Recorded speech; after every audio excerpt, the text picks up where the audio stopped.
Hola, ¿cómo están? Muy buenas noches, bienvenidos a El Pentágono. Señores, ¿cómo les va? Marcelo, Mary, bienvenido nuevamente a su casa. Don Francesco, ¿cómo les va? A ustedes también muy buenas noches. ¿Qué semana cargada? Esto van a tener la oportunidad de ver quienes no lo pueden hacer en forma directa, en diferido, no solo en Bolivia, no solo en La Paz, no solo en Bolivia, en todo el mundo, también por cortesía de nuestros buenos amigos del Observatorio de Opinión Pública y Medios de Comunicación. ¿Qué semana? Decía, por lo menos qué fin de semana movido hemos tenido, y ha habido un terremoto político, sobre todo por el tema de lo que ha ocurrido con el señor Martín Belaúnde. ¿Cuál es vuestro apellido? Locio. Martín Belaúnde estuvo detenido acá. Él era asesor del presidente Ollanta Humala, presidente del Perú. Lo raro es la cantidad de personas que han sido o detenidas o convocadas a declarar. Parecía un congreso de magos, una cosa así, algo parecido, porque, bueno, ¿tiene algún parentesco? Sí, un cuñado, no es su cuñado, pues. Decían que estaba alojado, no, y lo confirmó donde se autodenomina el Curaca Blanco, ¿no? Pero el Curaca Blanco es esposa de una prima, esposo de una prima de Belaúnde, ¿no es cierto? Ya se me hace difícil seguir el árbol genealógico, la verdad, pero creo que es pero pariente. En cualquier momento es pariente de la esposa del Curaca Blanco. Exacto, pero no solo eso, en las últimas horas también han ido a declarar. En la casa donde estuvo hasta ayer Belaúnde Locio, han detenido a 4 personas. ¿Han detenido o los han llevado a Han detenido, dice. O sea, los han aprendido para que vayan para declarar, correcto. Entre otras personas, Edgar Fernández Lascar, que quienes son muy jóvenes, como yo, hemos perdido mucha de la memoria. Voy a recordar, porque he estado viendo lo que pasó con Edgar Fernández. Se había iniciado una serie de hechos que se llamó en su momento los narcovínculos. Un título de esos abusivos que solemos poner los periodistas a una serie de relaciones que comenzaron con el expresidente Jaime Paz, Oscar Eid, un amigo muy cercano a Jaime Paz, Isaac Oso Chavarría, una serie de elementos que surgieron en ese momento bastante raros, porque interviene el señor Robert Gelbart de la Embajada Americana, Guillermo Capobianco, ministro de Gobierno, que se va por el escándalo, el comandante de la policía que se va, y de pronto una llamada telefónica a Oscar Eid Franco, una llamada que le dice: señor Oscar Eid Franco, ayúdeme por favor, porque yo he visto muchas cosas, yo sé muchas cosas, le decía esta persona. Y Oscar Eid le decía: mira, no te puedo ayudar, ayúdeme, don Oscar, yo estoy muy jodido. Y Oscar Eid le dijo la célebre frase: jodidos estamos todos. ¿Por qué estoy haciendo recuerdo esto? Simplemente porque quien hizo esa llamada, la entregó a los medios de comunicación, era Edgar Fernández Lascar, quien hoy se hace llamar Ramsés, con quien juego fútbol todos los sábados, y ayer sábado no fue a jugar fútbol. Ramsés nos dijo algo hace unos 2 meses, cuando esto estaba en plena ebullición. Nos dijo: el señor Martín Belaúnde no tiene problemas de corrupción, su principal problema es haber participado en el asesinato del alcalde de Ancash. Eso me dijo él. Y yo le dije: ¿y de cómo sabes tanto? Y él me dijo: tengo varias conexiones allá. Las cartas astrológicas, tengo muchos, porque si fuera así, hubiera adivinado que podían haberlo detenido. Se ha complicado esto porque en el Perú están que se trepan las paredes. Se ha complicado porque hace algunas semanas yo sospeché de un tongo donde el gobierno estaba cubriendo, porque el señor Martín Belaúnde, aseguran los que saben, se alojó durante mucho tiempo en la casa de Walter Chávez, otro peruano. ¿El señor Curaca Blanco es peruano también? No sé. Tampoco sé. Creo que sí, se llama Giuliano Ariste. Creo que es peruano, estamos rodeados, parece. Bueno, el punto es que se ha complicado el tema mucho, la relación con el Perú aparentemente está en un choque muy fuerte en este instante, porque estaban a punto de extraditarlo. No es la primera vez que alguien se fuga en las narices de la gente, lo ha hecho el señor, el italiano, ¿cómo se llama? Diodato. Se ha fugado Streicher, cuya García foto Mesa está... en su tiempo. García Mesa en su momento, pues ya lo han capturado. Señor Ostreicher, se han salido... Senador Pinto. Mucha Mario gente Cosío. Es decir, Los paraguayos, delante de las narices, sí. del Ministerio del Interior. Así es, parece ya un tic nervioso. Así que hecha esa introducción, les ruego por favor empezar. Pronunciarse. Es el abogado. A ver, yo diría que... A ver, hay algunas cosas en las relaciones Perú-Bolivia que han sido contemporáneas al incidente de Belaúnde que ha estado en pantalla los últimos meses. Por ejemplo, el presidente Morales y el presidente Humala no se reunían hasta que ocurrió este incidente. No digo que este incidente causara la reunión, pero de algún modo este incidente ha sido contemporáneo a un ligero acercamiento entre ambos gobiernos.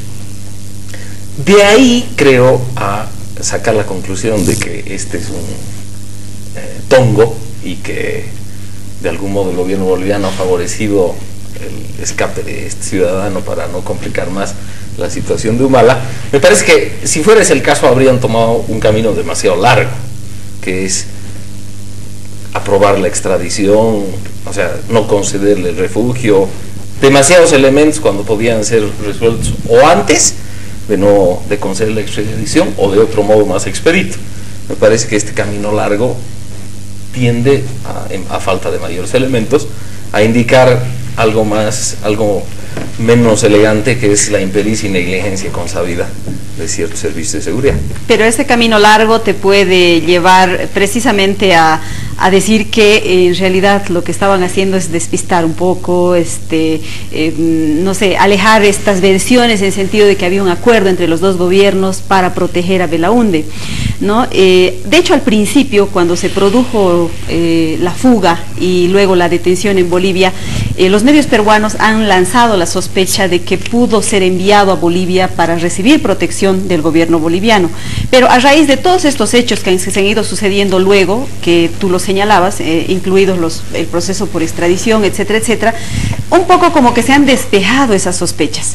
Pero en el momento en que se produce la fuga esta madrugada, otra vez hay como una sombra encima de este caso, y que me parece que habría que mirar un poco cuál es la importancia de Belaúnde en Perú para tener algún elemento más de fondo, para saber si es que realmente hay un gran interés de parte del gobierno peruano de proteger a este ciudadano, o si es que estaban interesados de llevarlo ante la justicia de su país, como es lo que suelen decir oficialmente. Tengo dos preguntitas, una previa.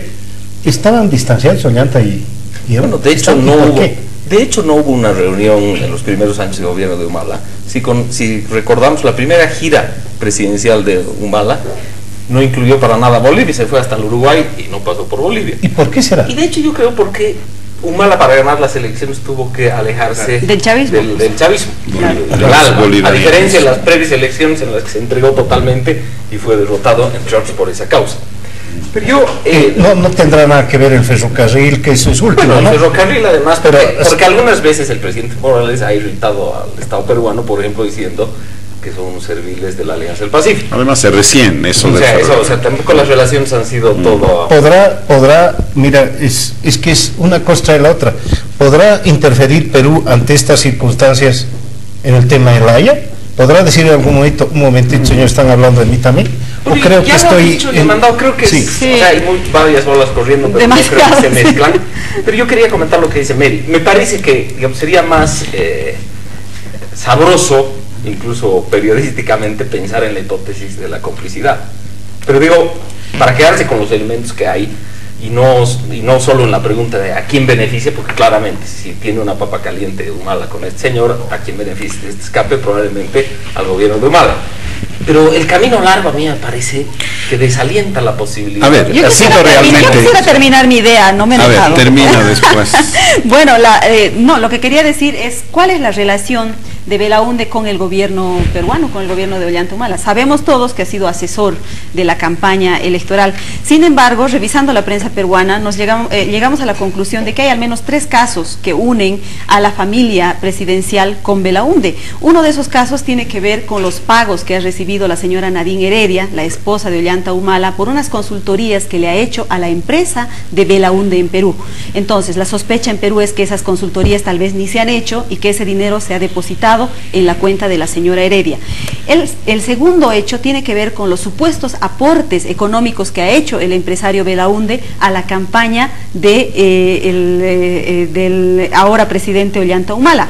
Y la tercera tiene que ver con una empresa que ha sido creada por Belaúnde, pero que de pronto ha sido transferida a un parlamentario peruano, y el gerente de esta empresa ha terminado siendo el hermano de Nadine Heredia. Hecha es que esa empresa en realidad es de propiedad de la primera dama de Perú, y por eso creo que conociendo estos 3 elementos que ligan al señor Belaúnde con la pareja presidencial de Perú, uno puede llegar a la conclusión, obviamente periodística, deducción, ninguna cosa cierta, absoluta, ni judicial, ni nada, solamente un tema periodístico, de que al gobierno peruano no le interesa que el señor Belaúnde llegue a Perú, y que probablemente ha habido alguna acción para que se fugue, ¿no? Una acción más allá del simple policía que ahora está detenido, declarando lo que sea. O sea, hay una responsabilidad mayor.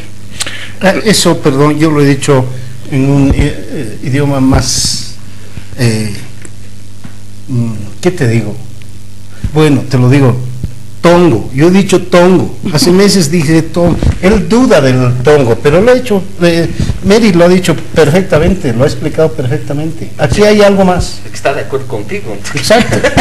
Yo he dicho que era tongo. Lo que pasa es que no podemos llegar a afirmar algo de manera certera. Simplemente todo lo que estamos diciendo aquí son sospechas. Ahora, en base lo a que no es algunos sospechoso, elementos. Mary, no sé si tú has seguido todo, anunciaron una conferencia de prensa del ministro. Así es, que del se ha gobierno, suspendido. que se suspendió.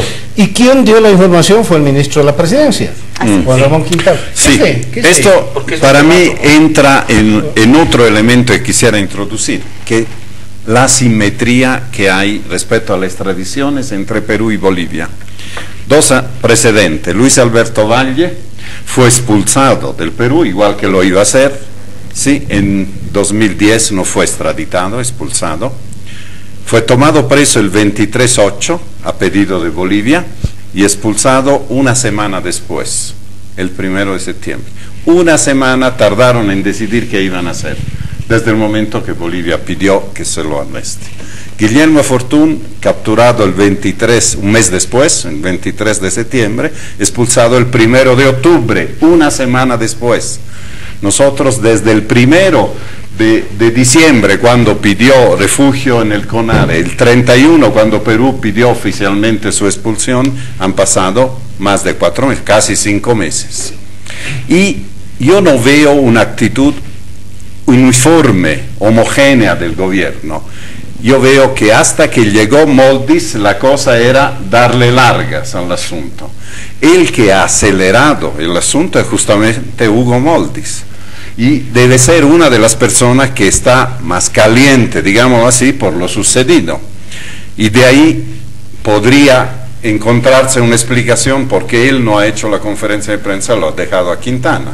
Porque Quintana habla de responsabilidad de los jefes policiales. Además, es realmente un genio de la lógica nuestro ministro de la presidencia, porque dice hay solo 2 posibilidades, ¿no? Que los policías lo han hecho escapar o él se ha escapado en contra de la voluntad de los policías. Podría haber una tercera, ¿no? Que Ramsés lo haya hecho desaparecer, pero eso no se considera dentro de las posibilidades físicas. En todo caso me parece que hay una fractura o por lo menos ciertas divergencias en el seno del gobierno. A mí me gustaría, siguiendo digamos, las nociones hipotéticas que estamos aquí estableciendo, y además advirtiendo que lo que voy a decir a continuación está influido por una serie de televisión que estoy viendo afanosamente esta semana, no por el alcohol, una serie que además es famosa ahora mismo en Estados Unidos y que habla sobre ese tema de las tramoyas y de las relaciones de poder que hay en democracias contemporáneas como esta, ¿no? A mí me llama mucho la atención, por ejemplo, no sé si les ha llamado también quizás este dato de el siguiente semestre se supone que tiene que haber un gabinete binacional entre Perú y Bolivia. Entonces tiene que tratar temas importantes de los dos lados. Pero ¿qué temas se tratan de importantes del lado boliviano? Se van a tratar el intentar que el Congreso peruano ratifique el convenio sobre el hilo, ¿no? Y además se va a tratar un proyecto que tiene el presidente de implementar un megapuerto en Moquegua, que pertenece también a hilo, ¿no? Entonces, si sigo, digamos, esta lógica de intercambios políticos informales, llegaría a la conclusión de que es más o menos una especie de intercambio de favores. Ya somos tres. Hacer una por otra, ¿no? Pero a ver, quizás eso tenga que ver con además esto es un cálculo político, ¿no? Porque se discute mucho el tema de por qué no lo han hecho antes y por qué no lo hacen recién, ¿no? Y tratan de aletargar mucho el procedimiento administrativo, el procedimiento legal, ¿no? Francesco nos dice que el 2008 hubo más agilidad de parte, perdón, el 2010 hubo más agilidad de parte de Perú respecto a aquí a lo que estamos haciendo hoy día, ¿no? Yo creo que son contextos distintos, ¿no? Además porque se trata de que Bolivia tiene un montón de problemas con los vecinos respecto a ciertas personas, ciertos políticos que están fuera, ¿verdad? En cambio, en este lado, el diseño institucional, el diseño del sistema judicial es otro. No creo que sea el mismo procedimiento en Perú, no soy experto en este tema de comparación judicial, pero estoy casi seguro que no es el mismo procedimiento judicial en Perú que en Bolivia, ¿no? Por eso quizá aquí tarda mucho este tema del procedimiento. Y ahora era el momento políticamente, entre comillas, adecuado como para ejercer, digamos, este hecho que ha pasado, ¿no? Con la fuga de Belaunde. Mi escepticismo defiende hoy una posición que reconozco es tediosa. Muy aburrido pensar que solo la torpeza ha producido este resultado. Pero me referiré a los elementos que Marcelo ha puesto sobre la mesa. Por ejemplo, el acuerdo sobre hilo. Ese ha sido detenido en el Congreso y ha sido detenido, entre otras cosas, por influencia de la Marina peruana, que no quiere el acuerdo naval que beneficia a los oficiales bolivianos para que hagan prácticas allí. Entonces es un acuerdo que no depende de Humala ni lo puede entregar él solito. O sea que eso desvirtúa el intercambio de favores como motivación. Yo no digo que no exista, lo que digo es, no creo que hayan elementos para hoy señalar que es la hipótesis más probable. Luego, si uno recuerda el caso que Francesco recordaba de los paraguayos que vinieron acá después de haber secuestrado y asesinado a la hija de un expresidente paraguayo. Cubas. Sí. El ex viceministro Rafael Puente, cuando era ministro de gobierno, dio unas explicaciones bastante ambiguas, para ponerle un nombre elegante, y a los pocos días se escaparon. Y yo creo que ahí sí uno podría aventurar más fácilmente la hipótesis de que con colaboración, o por lo menos con el Estado haciéndose la vista gorda.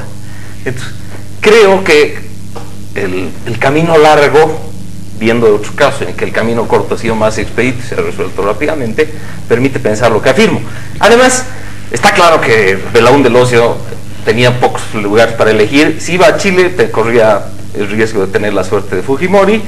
Me imagino que en el Ecuador las relaciones peruano-ecuatorianas, que aunque no son tan hostiles como antes, no le permitían la seguridad. Bolivia era una opción más segura. ¿Tú qué crees que ha pasado? ¿Que aquí les han dado unos pesos a los policías y chao? Yo no sé, yo creo que, digamos, cuando uno ve los casos de fugados que hemos recordado acá, y deben haber muchos más, incluso en circunstancias importantes locales, sí. O sea, la torpeza y la negligencia puede ocurrir, sí, y puede ser una causa. El hecho que el ministro de gobierno hoy no dé una conferencia de prensa también revela algo sobre cuál es su actitud frente al tema. Pero también hay otra conducta, sí, en el gobierno boliviano, que es siempre pasarle la responsabilidad al de menor rango, al policía de menor rango. Ah, no, aquí vivimos todavía. ¿No es cierto? Mira Chaparina, claro. El año 2011, está claro, ¿no? Cuando hasta ahora creo que siguen echándole la culpa a la policía cuando existen evidencias de sobra de que el gobierno ha sido el que ha dado la orden para la represión. Firmo lo que dice. Y claro, y ahora ¿por qué tendríamos que pensar que ha sido diferente? Sí. ¿No? No, una cosa es la atribución de responsabilidades del hecho, otra es por qué causa se Yo produce. tengo otro elemento para respaldar esta vez la tesis de Mary, que ha habido solo 3 horas, ¿no? Aparentemente, o 4, entre la fuga y el momento en que la han descubierto, han dado la alarma. En 4 horas desde La Paz, ¿dónde puedes ir? Al Perú. O la otra hipótesis, que esté bien protegido en otro lado, que tiene otra casa donde está haciendo a los arrestos domiciliarios, pero bajo otra formalidad jurídica, sin duda, ¿no? Ir a Perú era mejor que lo extraditen, no le hubiera costado nada. No, pero... No es un destino muy Pero otra cosa es apetecible para entrenado a Raúl. la policía del Perú, otra cosa ir por su cuenta al Perú, donde con la red de influencias que todavía tiene la primera dama. Me parece que estamos transitando ya en la ciencia ficción. Yo podría ir con cuidado, tal vez no se ha fugado, tal vez está...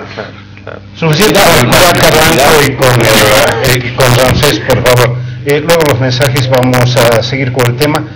Vamos a tratar de ponernos de acuerdo para ver dónde está Belaunde.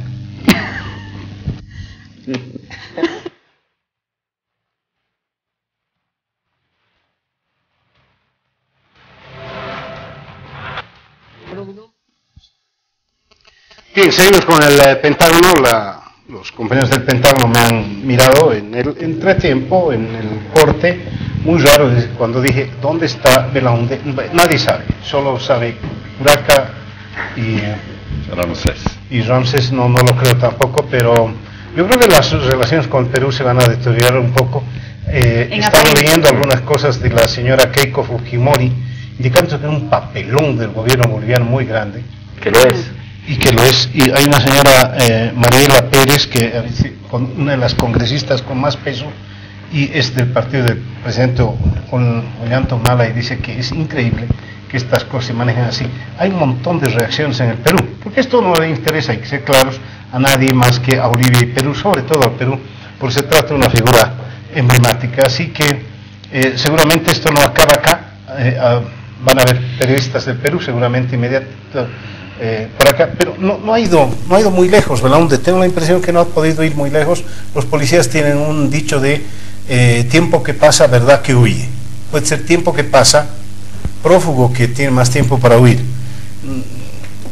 No es precisamente la policía boliviana la más eficiente en eso de perseguir o de frenar salidas, así que tengo la impresión que esto da para largo, ¿no? Ya, pero hay ya un comunicado oficial del Perú y una comisión oficial que va a venir a Bolivia. Quiere decir que le está dando el gobierno del Perú el mayor Porque es un interés. escándalo Claro relevante que en sí, el por Perú. supuesto, porque si no la imagen del gobierno peruano se va al directo. Y la del boliviano sufre con esto, ¿no? Claro que sí, claro que sí. No es tampoco gratis. Hemos quedado a nivel internacional como un país poco serio en el tema del manejo de migraciones, en el manejo de, de seguridad, de fronteras, en fin, ¿no? Ahora, quienes estén creyendo en la historia que nosotros nos manejamos muy bien con los hermanos peruanos, que lo son, no están así. Más allá de la Confederación, en la historia, no hay que olvidar ¿qué fecha es hoy?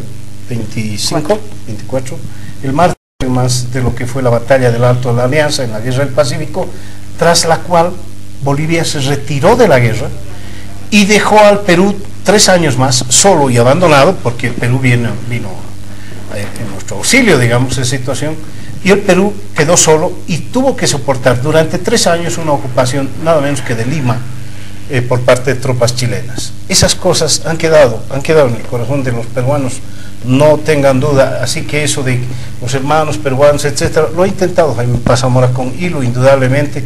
Hay momentos importantes de nuestra historia que nos han hermanado, no hay duda de eso, pero todavía quedan algunos resentimientos que vienen también de la propia prensa boliviana. Cuando se agarra un ladrón en el Alto, ya saben de qué nacionalidad es.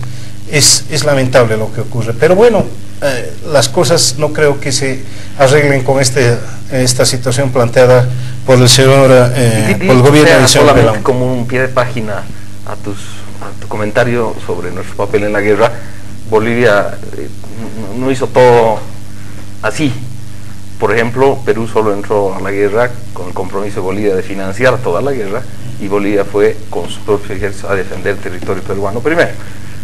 Y después se retiró la guerra porque ya Bolivia realmente no podía, era insostenible. O sea que defender también... el territorio peruano es un exceso, no te olvides que fue a defender con la división errante. No, o sea, la quinta división fue hasta exacto. Potosí, pero Daza estaba con su tropa. La retirada de Camarón se ocurrió en que era territorio peruano. Una virulenta defensa del ejército boliviano. Gonzalo. Sí. Bien, ahí está. Creo que es suficiente por ahora. ¿Qué les parece si vamos a hablar un poco de periodismo? Porque a mí nadie me va a enseñar en esta mesa lo que es periodismo, ¿sí? Te has puesto un Mary. poco alevosito. A Mary le has dicho, ¿no? Me dijo, no me vas a enseñar lo que es periodismo. A mí no me ningunea nadie.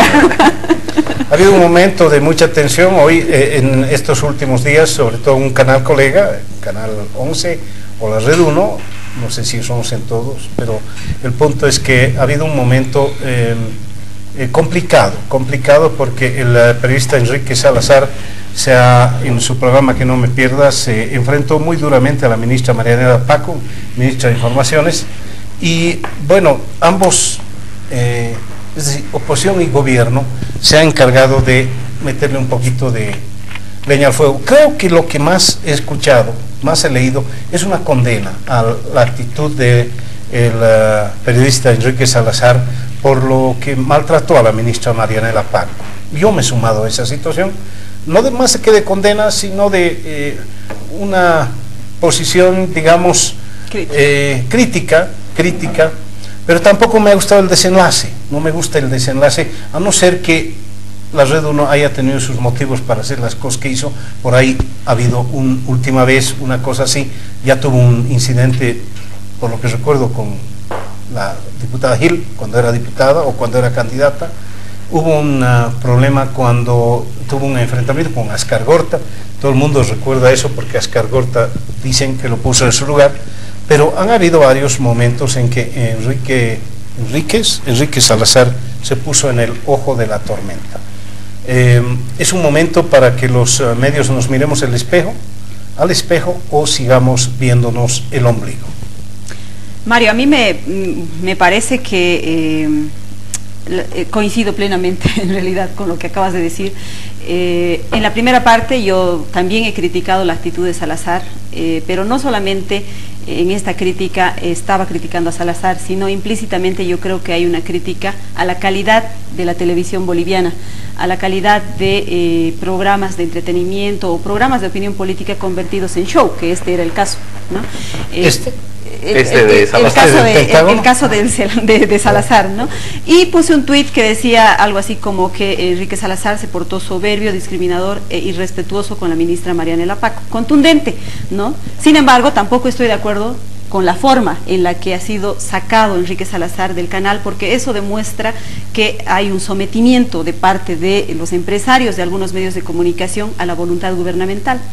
Yo creo que coincido en eso con Enrique Salazar. Creo que ni siquiera el gobierno ha tenido la necesidad de agarrar el teléfono y quejarse por esta actitud, y creo que directamente ha sido una decisión empresarial de sacarlo para tener la oportunidad de mejorar la imagen del medio frente al gobierno.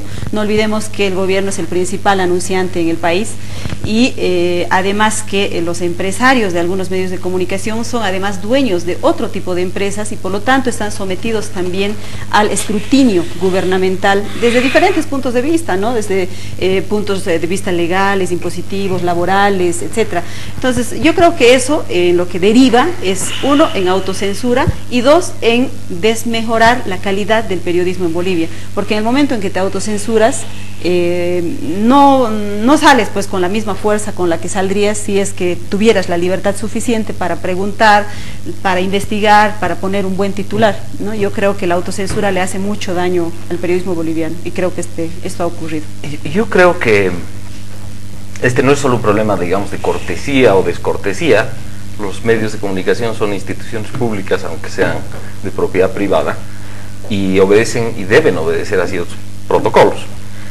No es la primera vez que Salazar incurre en este tipo de prácticas, diría abusivas y reñidas incluso con periodismo sensato, serio.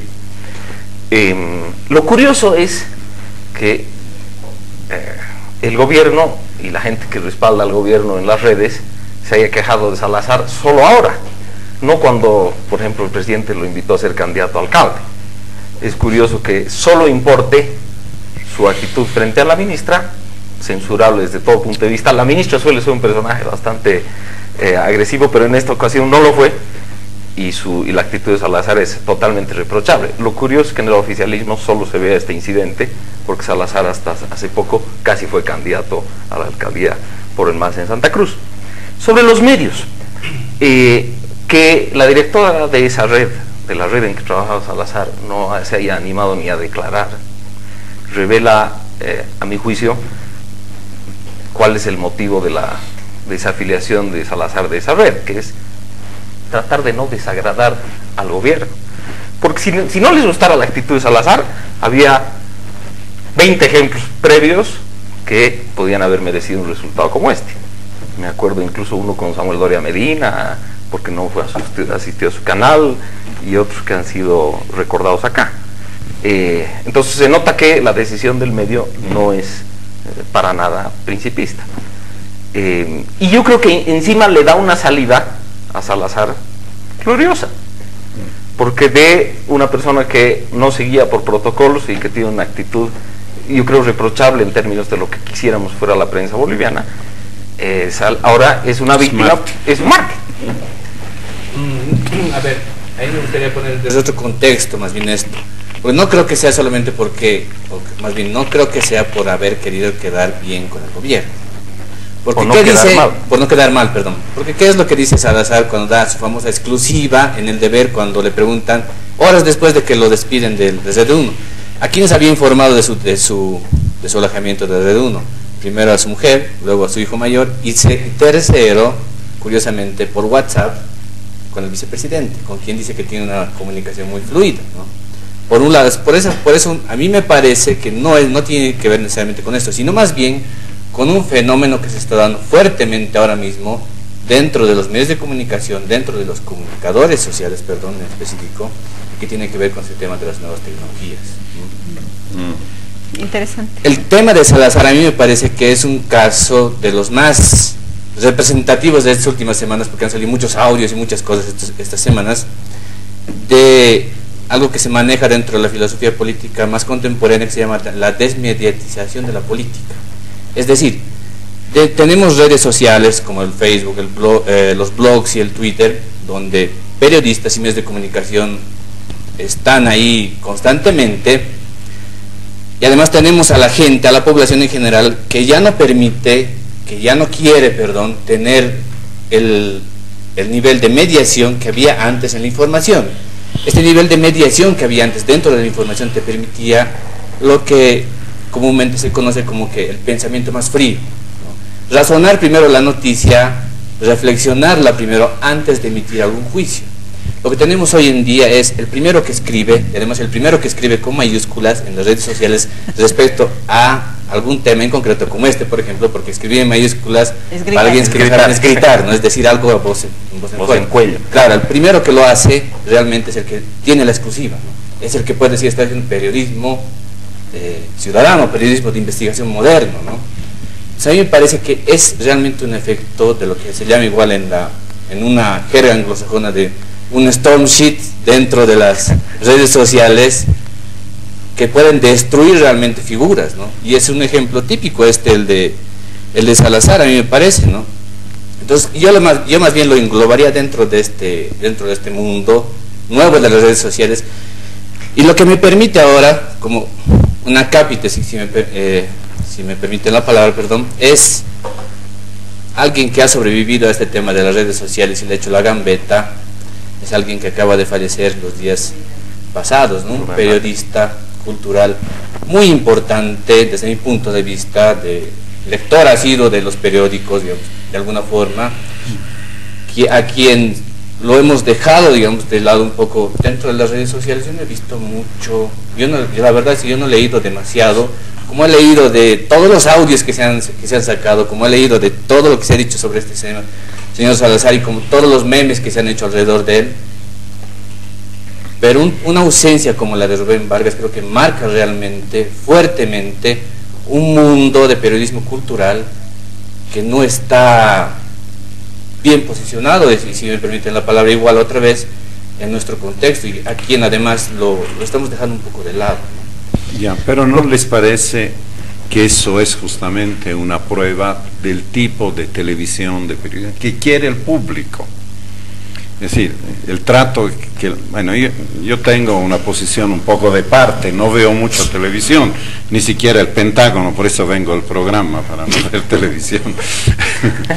Pero no entre, qué sé yo, una entrevista periodística seria y un debate donde uno mezcla cosas con el pan, con la coca, con el narcotráfico, la gente prefiere eso, porque evidentemente quiere ver sangre. La televisión es más circo, no es un elemento de crecimiento cultural o de crecimiento del conocimiento. Pero creo que todo tiene su límite, ¿no, don Francesco? Y yo creo que Enrique Salazar ha cruzado ese límite, ha cruzado esa línea, digamos, que guardan los respetos al menos del entrevistado. Yo no veía su programa, pero por lo que no he dicho pude, que no. por lo que pude ver con la ministra, realmente era una absoluta falta de respeto, incluso una actitud discriminatoria con ella, ¿no? No he dicho eso, he dicho que la gente prefiere ver esa clase de debates. Pero así hasta cierto punto, porque si yo quiero tomar también el punto de Marcelo, en estas redes sociales también se ha producido un juzgamiento a este tipo de televisión. Estas redes sociales se han convertido hasta cierto punto de vista en tribunales de ética. Esos tribunales de ética que no funcionan para los periodistas o para los medios de comunicación que son intocables, de pronto se han convertido en algo más expedito a través de las redes sociales. Un linchamiento, pero que hace justicia. A ver, hay que tener una lectura también de las redes sociales. No te olvides que hay ciberactivistas que son muy afines al gobierno y otros contra el gobierno. Y entonces aparecen esos ciberactivistas que empiezan a bombardearte en las redes sociales y que dicen que mal Salazar. Y dicen, ¿dónde están los periodistas? ¿Por qué esto?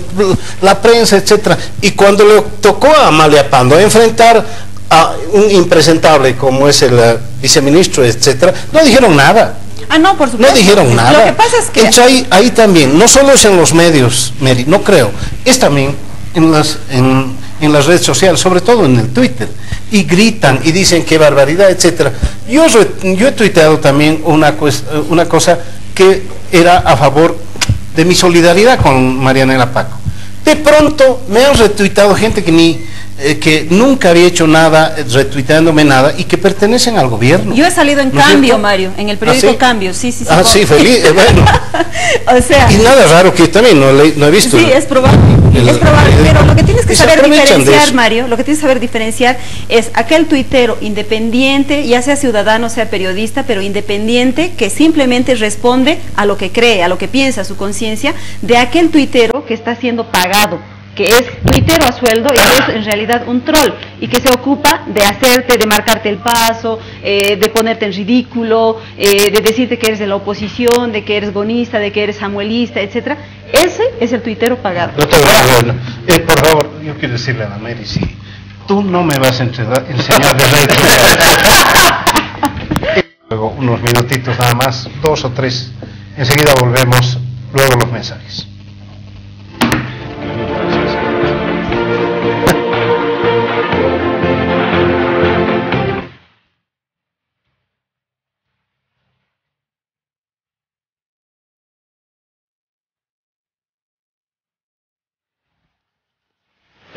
Permítame un segundo nada más para mirarme el ombligo. Durante más de 23 años fui director de noticias de PEATEC. Ahí tuvimos programas como este, como el Pentágono. Estaba de cerca, estaba frente a frente, estaba Bolivia siglo XX, estaban Mujeres Creando, incluso estuvieron durante mucho tiempo. Hablábamos, teníamos la posibilidad de hacer una producción interesante. Quebramos. La verdad es que ese es el resultado. Eso te iba a preguntar, ¿cómo financiaban? Quebramos. Tuvimos que vender en 4 pesos. Fíjate. El tema es ese, ¿no? Qué lindo, hacemos televisión. Recuerdo un programa, Genecherú. Todo el mundo decía, no, Genecherú, qué lindo. Pero no sale hace 5 años, le decía alguien. Ah, no me digas, con razón no lo he visto últimamente. La verdad es que no, la televisión es un espectáculo, no hay duda. No podemos pedirle a la televisión que haga estos plomazos para 1000 personas. No Dicho sea en tu descargo. ¿Que estás renunciando, Mario? O algo Casi. así, perdón, pero yo no entendí. Dicho sea en tu descargo, hubo una época en la que PAT sí era rentable antes de poner el canal cuando vendía sus programas. O sea que quizás era la elección de cómo hacerlo. Pero volviendo al punto. No, estás... No, digo, es verdad, había una época antes de poner el canal que muchos programas de cerca... Pero te digo, no es bueno empezar la crítica directamente a la televisión cuando no tienes una subvención por atrás. Los medios son medios privados, hay que poner dinero.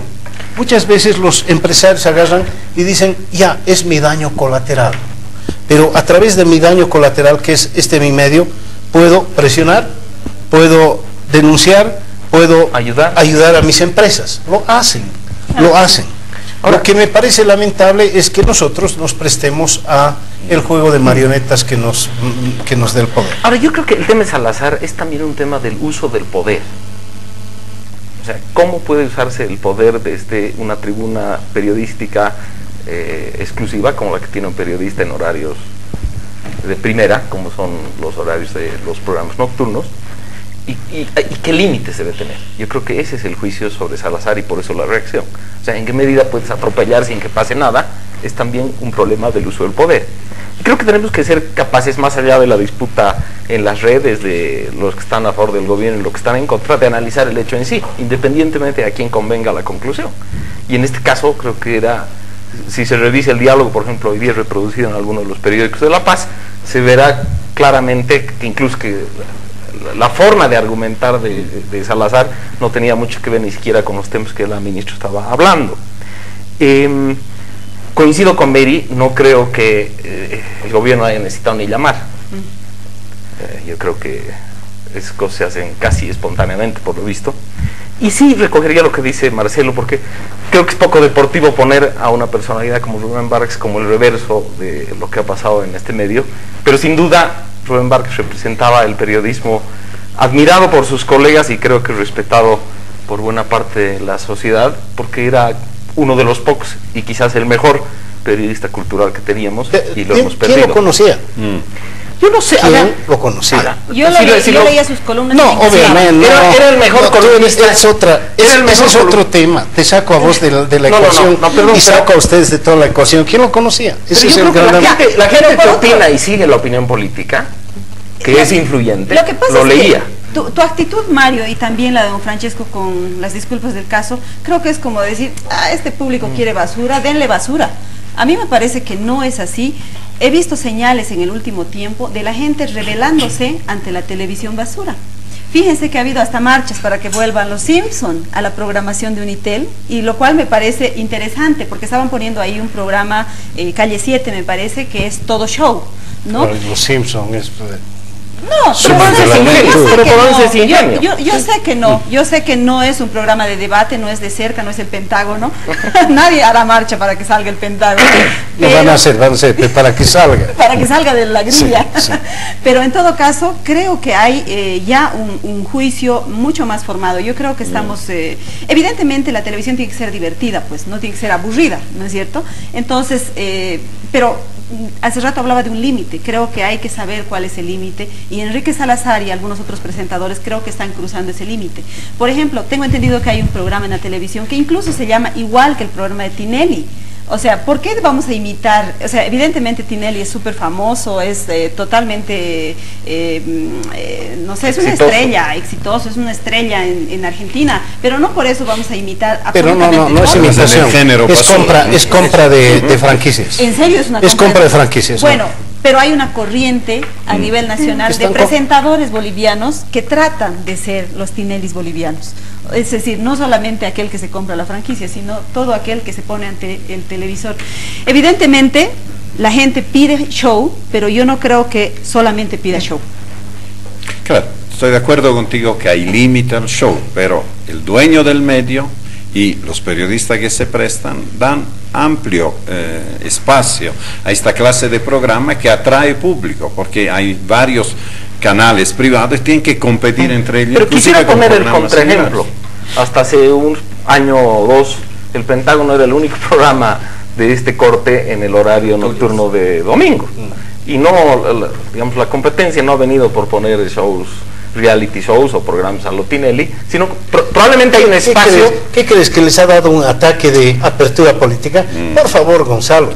Era callar al Pentágono. No. A ver, Mario, por favor, no lo han hecho, no, quiero que explique Mario eso, por favor. Pero yo quisiera estar por el punto, porque el punto no es la ingenuidad, el punto es que han ofertado para reemplazar el monopolio que tenía el Pentágono. Me parece que es el minuto en que Mario tiene que explicar eso de que querían. Yo no te explico nada. No, por favor, no, el Pentágono siempre ha tenido, he tenido gran acogida en Cadena A, han habido algunas cosillas que no vienen al caso, nada, ninguna censura, por si acaso en Cadena A, ninguna. Y nos ha abierto la puerta al Pentágono en los canales universitarios, no tengo ninguna duda. ¿Cuánta publicidad has contado? ¿A qué te referías? ¿Cuánta publicidad has contado en el Pentágono? Mario, no puedes lanzar una frase así y dejarla al aire. Por favor, es bien simple, es bien simple. Hay gente en el gobierno que quiere que el Pentágono no sea la única voz de análisis en la televisión.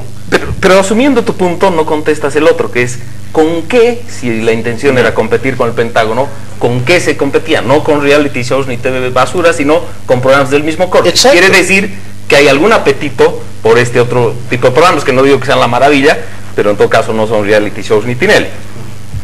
Eso es, básicamente, eso es. Y te compiten ahora bien con cosas que son interesantes seguramente, con mucha publicidad, que está bien, te compiten así.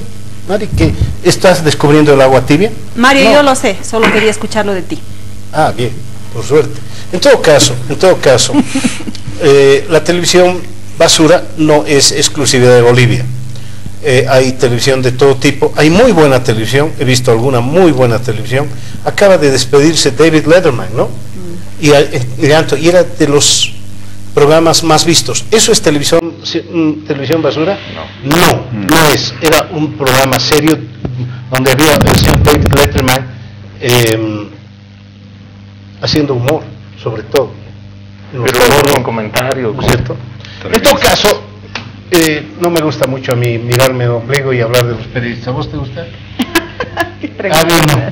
A mí no me gusta. Y como a nadie le gusta, es momento de irnos a nuestras casas. Gracias, Marcelo, Mary, Gonzalo, Francesco, a ustedes por habernos seguido. Hasta el próximo domingo.